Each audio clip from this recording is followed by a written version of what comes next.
Welcome back to NGCon Academy ETA Guideline. Composition and Organization of Chromosome. इसमें पहले आप कुछ बेसिक्स क्लियर कर लें और बेसिक वो चीज़ें हैं जो आपने याद करनी है। कुछ पॉइंट्स लिख रहा हूँ, इसको आपने याद करना होगा। इसके बाद ऑर्गेनाइजेशन की तरफ आते हैं। गौर से देखें। नंबर 1, इसमें जो डीएनए है, क्रोमोसोम में डीएनए की परसेंटेज ये कितनी होगी हमारे पास। So DNA is up to 40%। 40% तक इसमें डीएनए है। जो हिस्टोन प्रोटीन है ये कितना होगा। So this is up to 60%। अच्छा, जरूरी नहीं है कि एग्जैक्ट इतना होगा, ये अप्रॉक्सीमेट वैल्यू है, अप्रॉक्सीमेट, ठीक है। सो सेल डिवीजन जब होता है तो इस वक्त दो आइडेंटिकल डीएनए मॉलिक्यूल जो है वो इसमें प्रेजेंट होते हैं।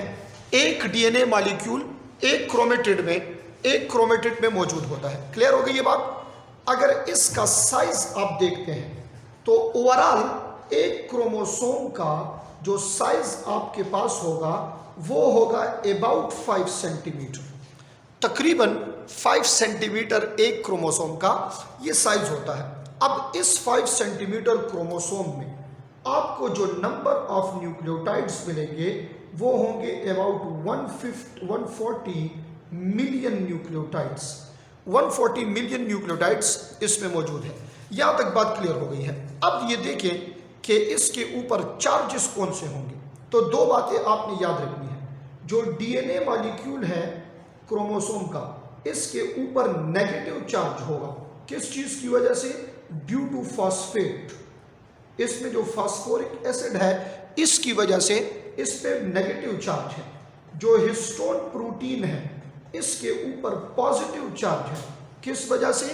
Basic amino acid like arginine and दूसरा जो एमाइनो एसिड आपके पास मौजूद है यह है lysine.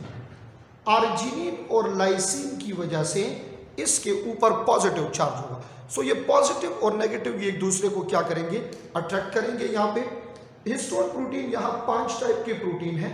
Histone 1, histone 2A, histone 2B, histone 3 and histone 4। ये 4 आपके पास 5 क्या है? हिस्टोन प्रोटीन के टाइप्स हैं।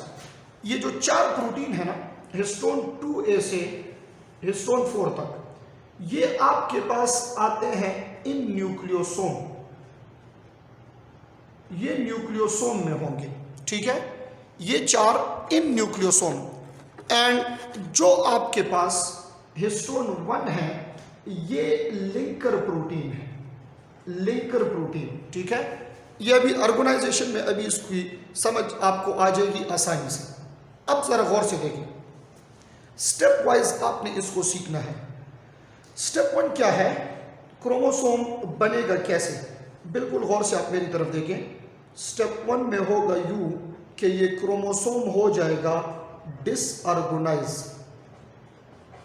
ये क्रोमोसोम डिसऑर्गेनाइज हो जाएगा, ठीक है।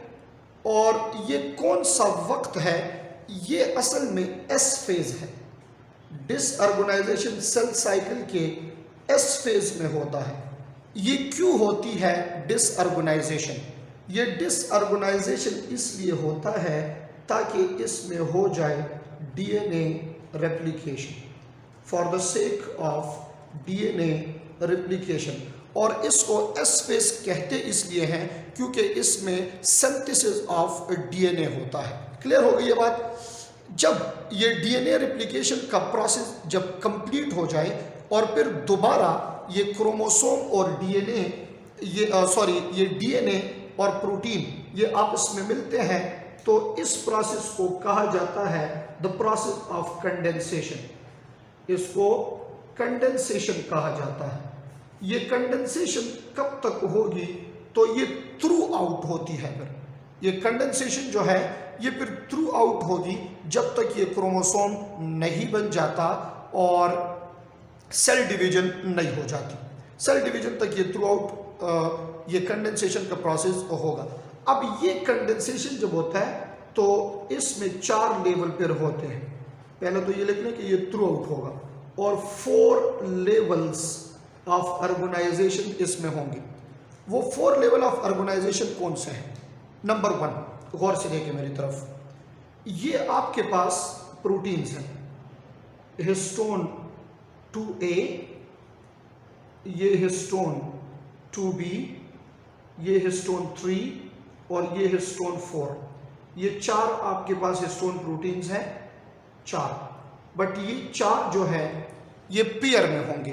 Every protein is in pair. तो ये इस वक्त टोटल नंबर्स 8 है और टाइप्स कितने हैं? 4। देखें अब ये डबल स्ट्रैंडेड डीएनए इससे ऐसे 2 मरतबा सराउंड करेगा because of the opposite charge. 2 मरतबा सराउंड करके ये ऐसे बाहर निकला है, ठीक है। यहाँ पे एक और हिस्टोन होगा जिसको कहा जाता है हिस्टोन 1। ये हिस्टोन 1 यहाँ मौजूद है, ये भी पेयर में होगा। ये डीएनए मॉलिक्यूल इससे भी सराउंड करेगा और फिर ऐसे निकल आएगा। यहाँ पे फिर इसी तरह हिस्टोन्स होंगे, 2 मरतबा उसके इर्द गिर्द आ जाएगा, फिर उससे बाहर निकलेगा, फिर लिंकर होगा, फिर इस तरह एंड सो ऑन, इस तरह आगे चलता जाएगा। ये जो स्ट्रक्चर है ना, ये इसको असल में कहा जाता है न्यूक्लियोसोम। और इस एक न्यूक्लियोसोम में 200 न्यूक्लियोटाइड्स होते हैं। इस एक न्यूक्लियोसोम में 200 न्यूक्लियोटाइड्स जो हैं ये मौजूद होता है। This is first level of organization जिसमें हिस्टोन बन जाता है। ओवरऑल ये जो स्ट्रक्चर है आपके पास ये 10 नैनोमीटर का हो। ओवरऑल ये स्ट्रक्चर ये होगा 10 नैनोमीटर का, जिसमें 2 नैनोमीटर थिक डीएनए है और बाकी इसके अंदर क्या मौजूद है? प्रोटीन मौजूद है। क्लियर? अब आगे आए जरा गौर से देखें और इसको सीखें। सपोज करें ये आपके पास फर्स्ट स्ट्रैंड बन रहा है, इसमें ये न्यूक्लियोसोम है, ये न्यूक्लियोसोम है, ये न्यूक्लियोसोम है, सॉन्ड इस तरह जाते जाए। तो ये और न्यूक्लियोसोम्स जब अब बनेंगे ना, देखें ये स्ट्रैंड तो इस तरह सिंथेसिस कंटिन्यू होगी, बट अब ये और आगे नहीं जाएगा। अब ये यहाँ से देखिए, बिल्कुल गौर से मेरी तरफ देखें, ये ऐसे आगे कंटिन्यू है, तो अब ये इसके इर्द गिर्द ये अब इसको ये देखें ऐसे कंटिन्यू है ये स्ट्रैंड, तो अब ये इसको क्या करेगा? ऐसे इससे कॉइलिंग करेगा। जब ये कॉइलिंग करेगा तो इससे एक कम्प्लेक्स स्ट्रक्चर बनेगा। कॉइलिंग से एक कम्प्लेक्स स्ट्रक्चर बनेगा। अब वो कम्प्लेक्स स्ट्रक्चर जो सेकंड लेवल पे है वो आपके पास क्या है? That complex structure is actually 30 nanometer. देखिए फर्स्ट लेवल 10 नैनोमीटर का आपके पास आ गया है, सेकंड 30 नैनोमीटर का होगा और इसको कहा जाता है chromatin fibre. Chromatin fibres are this is also called सोलिनाइड्स।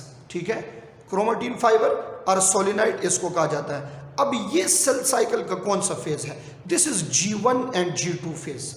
G1 और G2 फेज में क्रोमोसोम जो है वो इस लेवल में होंगे। अब जो क्रोमेटिन फाइबर है इसमें 2 रीजन्स हैं। इस क्रोमेटिन फाइबर और सोलिनाइड में 2 रीजन्स आपको मिलेंगे। कौन कौन से 2 रीजन्स हैं? एक को कहा जाता है हेट्रोक्रोमेटिन, हेट्रोक्रोमेटिन, और दूसरे को कहा जाता है euchromatin. Heterochromatin and euchromatin. Heterochromatin जो है ये हाईली कंडेंस है। हेट्रोक्रोमेटिन जो है ये क्या होगा? ये कंडेंस होगा और कंडेंस के साथ साथ ये अनएक्सप्रेस रीजन है।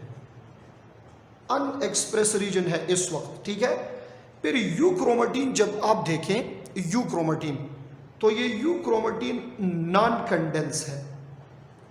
ये नॉन कंडेंस है और दूसरी बात यह है कि ये एक्सप्रेस रीजन होगा, ये एक्सप्रेस होगा।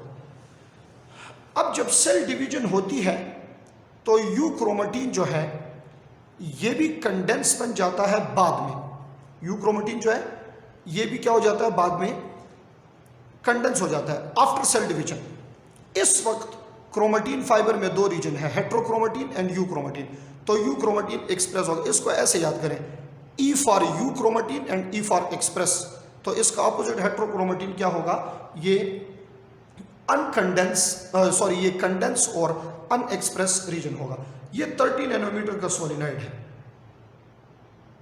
जब सेल डिवीजन होती है तो ये क्रोमोसोम हायर ऑर्डर पे जाता है और ये फाइबर्स जो है इसमें सुपर कॉइलिंग होती है।